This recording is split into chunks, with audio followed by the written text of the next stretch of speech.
संजय राणा जी, मैं एक हाइपोथेटिकल ही सही, लेकिन हास्य में नहीं कह रहा हूं, ये भी ध्यान रखिएगा। हाइपोथेटिकल है बट ह्यूमर नहीं है, न हास्य नहीं है।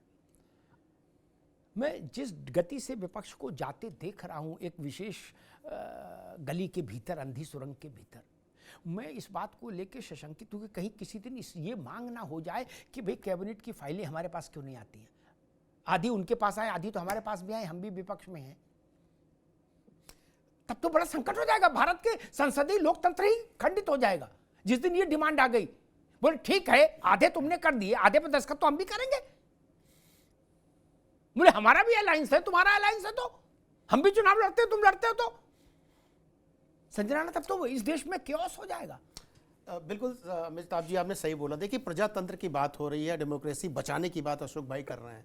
आपको याद होगा 1991 में जब नरसिम्हा राव सब सरकार में नहीं आए थे, तो सोनिया गांधी जी कुछ नहीं थी, सदस्य भी नहीं थी कांग्रेस की, लेकिन उनसे सलाह लिया गया था और उन्होंने चूज किया था शंकर दयाल शर्मा या नरसिम्हा राव।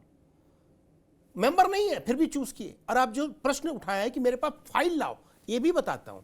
UP1 या UP2 में क्या होता है, नेशनल एडवाइजरी कमेटी थी, सारी फाइल अनऑफिशियल वहां जाती थी, पहले वहां से टिक होती थी, साइन होती थी, फिर नीचे आती थी, और इसके लिए लॉ पारित होने वाला था। तब डेमोक्रेसी खतरे में नहीं थी कि ये सारी फाइलें प्रधानमंत्री मंत्री नहीं देखेंगे, एडवाइजरी कमेटी देखेगी, यूनिस खान देखेंगे, यूनिस खान साहब साइन करेंगे, जो पता ही नहीं कौन है वो साइन करेंगे, उसके बाद हो सकता है टेलीकॉम मिनिस्टर, हो सकता है रक्षा मंत्री, उस पर साइन करेंगे। वो डेमोक्रेसी बचाने की बात कर रहे हैं। ये समस्या क्या हो गई है कि ये हटी बालक नहीं होते। आपने कई बार बोला, हर इस बात को हम भी बोलते हैं कि पहले जमाने में हम छोटे थे ना, तो हमारे पास हमारे पिताजी ने बैट बॉल बल्ला, जिसको बल्ला बोला जाता था, बैट बॉल पैड वैड सब दे दिया था। तो हमें जब मर्जी करते थे खेलने जाते थे, और जिसको मर्जी करते उसको टीम में लेते थे, तो भाग के चले जाते थे। तो वही हाल इन दोनों का हो गया। हमारे दोनों जो एक LOP है और हमारे देश प्रदेश के सबसे बड़े नेता हैं विपक्षी दल के, उनका हो गया, भैया हमें क्यों नहीं दे रहे हो, हमें क्यों नहीं दे रहे हो। भाई सकारात्मक डिस्कशन करिए, पार्लियामेंट में जनता के मुद्दे लेके जाइए। मैंने आपके डिबेट में एक बार पिछले बार बैठा तो 10 मुद्दे हैं जिसको पारित करना है। GST नागालैंड का संशोधन होकर आने वाला था, उसको पारित हो गया है, उस पर डिस्कशन नहीं हो रहा है। एजुकेशन बिल आने वाला, उस पर डिस्कशन नहीं हो रहा है। अरे भाई, डिस्कशन जनता के मुद्दे पर करिए, लेकिन हमने बोल दिया है तो प्रॉब्लम क्या है, मैं पहले भी बोल रहा हूं, इनकी समस्या क्या है कि इनको जीवन की हकीकत नहीं पता है। जो हम बोले वही सही, अहम ब्रह्मास्मि वाला एटीट्यूड हो गया। मैं राहुल गांधी अभी ने क्या बोला था कि चीफ जस्टिस क्यों नहीं हो सकता है।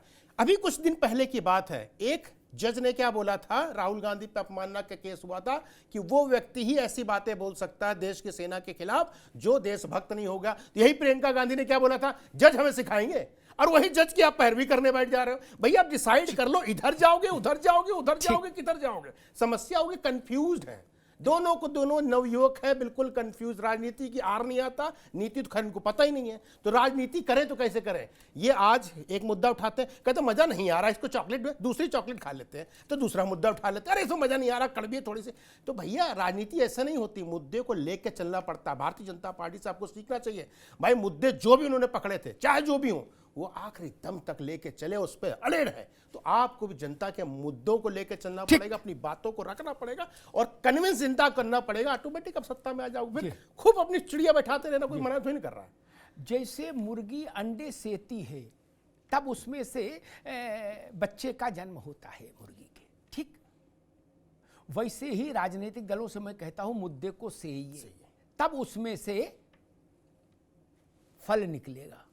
आप मुद्दा सेते ही नहीं, हिला के गिलास में देखा, बोला ना इसमें रंग ठीक नहीं आया, दूसरा ले आओ।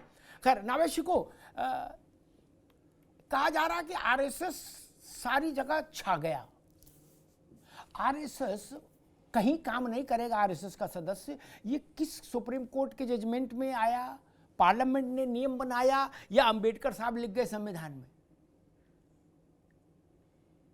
मतलब ये मैं समझ नहीं पा रहा है कौन सी भाषा बोली जा रही है और कौन सा मुद्दा उठाया जा रहा है।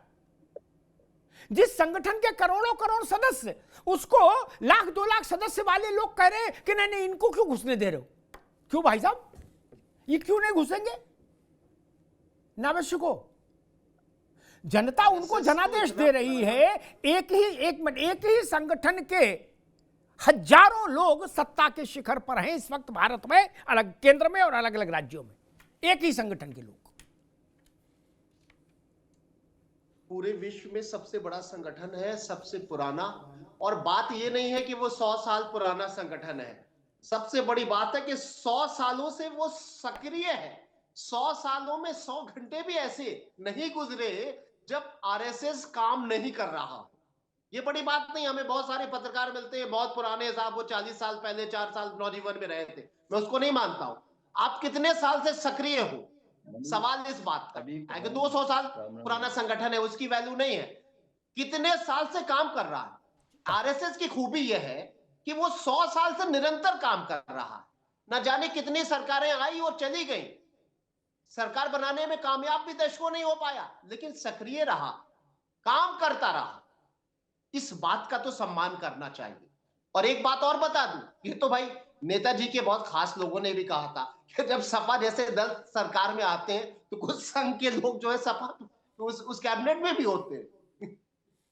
तो ये खैर आज के जमाने में, और आज जब पूरी तरफ से लहरा रहा है झंडा भारतीय जनता पार्टी का, तो वो सिस्टम से दूर क्यों होंगे भाई? उनको क्यों आप हटा दोगे? वो उस विचारधारा की पार्टी है आरएसएस की, तो जाहिर सी बात है वो हर जगह नजर आएंगे, वो प्रहरी की तरह नजर आएंगे। मैं अशोक यादव जी की पार्टी की एक खूबी और एक कमी को बयान करना चाहूंगा, और मैं उससे जुड़ी हुई एक ग्राउंड की खबर भी बताना चाहूंगा। जो तमाम बातें हो रही हैं कि लगातार समाजवादी पार्टी और कांग्रेस जो है आयोग पर निशाना लगातार अलग अलग एपिसोड में कर रहा है, अलग अलग फैक्टर में कर रहा है, उसमें तमाम चीजें जो है वो सही साबित नहीं हो पाई किसी भी रूप में। एक बिंदु मुझे सही लगा एक आम नागरिक होने के नाते, कि वोटर लिस्ट में कुछ ना कुछ मैनिपुलेशन होता रहा है, और ये वोटर से संकेत मिलते हैं कि इनको वोट देता है उनको देता है, तो जो विरोधी दल के वोटर हैं उनमें कहीं ना कहीं कुछ दाएं बाएं होता है। वो भी सत्ता पक्ष की और आयोग की पूरी कमी नहीं है इसमें विपक्ष की कमी है।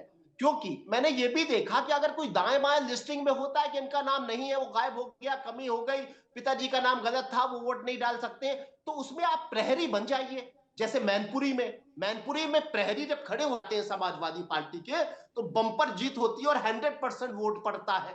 गुंदरकी में नहीं खड़े होते हैं वोटर लिस्ट से, वो जो एक जो बाकायदा सिस्टम है कि वोटिंग से पहले आपको इतने दिन मिलते हैं अपनी वोटर लिस्ट को दुरुस्त करने के लिए, तो वहां सब लोग असहाय होते हैं तो वोट नहीं पड़ पाता है। मैं खबर बता रहा हूं कि एक तरफ तो ये तमाम आरोप समाजवादी पार्टी लगा रही है, इसमें एक बिंदु जो एसआईआर का है कि अगर आपके वोट लिस्ट में कुछ गड़बड़ है, आप उसको सुधार करने के लिए आपके लिए पूरी रेड कारपेट बिछा हुआ है। तो समाजवादी पार्टी के वर्कर्स की तारीफ करनी होगी, इतना जुट गए हैं वो, इतनी मेहनत कर रहे हैं। समाजवादी प्रहरी, पीडीए प्रहरी, गली गली में आप लखनऊ या और दूसरे शहरों में देख लीजिए, सुबह मंजन नहीं करते हैं, शौचालय नहीं जाते हैं, सुबह सुबह समाजवादी पार्टी के शौचालय तो चले जाए वोटर और कार्यकर्ता, मैं इनको मुबारकबाद दूंगा, वो जाते हैं एसआईआर में हमारा कोई गड़बड़ तो नहीं है, हम ये कागज की कमी इसको कर दे उसको कर दे, इतना सक्रिय है। और इस बात की तारीफ करनी पड़ेगी।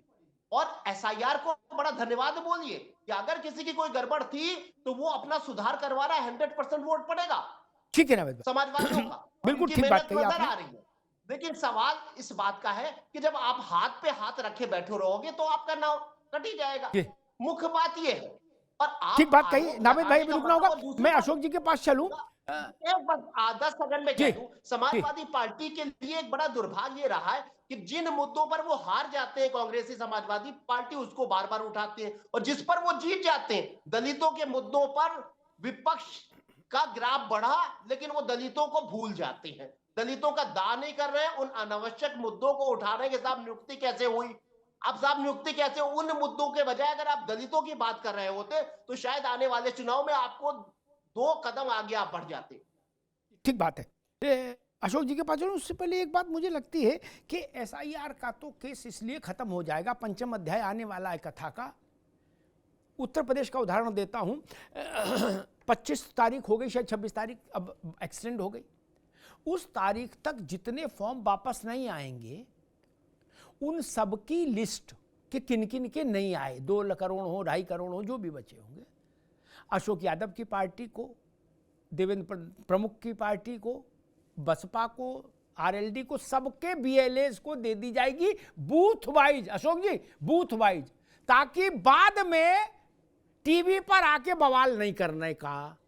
क्या अभी देख लो कौन लोग गायब है, क्या चश्मा लगा के देखो, चश्मा रनिंग वाटर से धो के देखो, ताकि इसमें कहीं कुछ गड़बड़ ना हो। और उसके बाद फाइनल लिस्ट आ जाएगी, फाइनल लिस्ट देखो और प्रसन्न रहो।